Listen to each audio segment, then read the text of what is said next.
पक्ष हा निश्चितपणानं अगदी जयंतभाईंचा पराभव झाल्यानंतरही काही अंशी संभ्रमाची परिस्थिती निर्माण करण्याचा प्रयत्न आमच्या हितशत्रूंकडून होत होता। पण त्याच वेळेला दस्तूरखुद्द जयंत पाटलांनी जाहीर केलं की आमच्या नियोजनानुसार महाविकास आघाडी आमच्या सोबत ठामपणानं राहिलेली आहे आणि पुढची वाटचाल माननीय शरद पवार साहेबांच्या माध्यमातून महाविकास आघाडीच्या माध्यमातूनच शेतकरी कामगार पक्ष साकारणार आहे, अशा पद्धतीचा निर्णय शेतकरी कामगार पक्षाचे सरचिटणीस म्हणून त्यांनी जाहीर केला।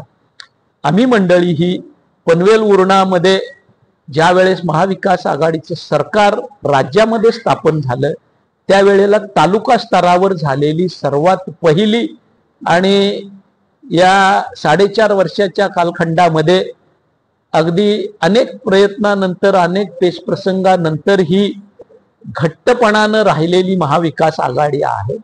आगामी कालखंडामध्येही ह्या निवडणुका विधानसभा असो, ग्रामपंचायत असो, स्थानिक स्वराज्य संस्था असो, या महाविकास आघाडीच्याच माध्यमातून आम्ही लढवणार आहोत। निश्चितपणानं प्रत्येक पक्ष आपापल्या परीनं आपला पक्ष मजबूत करण्याच्या दृष्टीनं आपल्या पक्षाला त्याच्यामध्ये स्थान मिळावं म्हणून प्रयत्न करत असतो।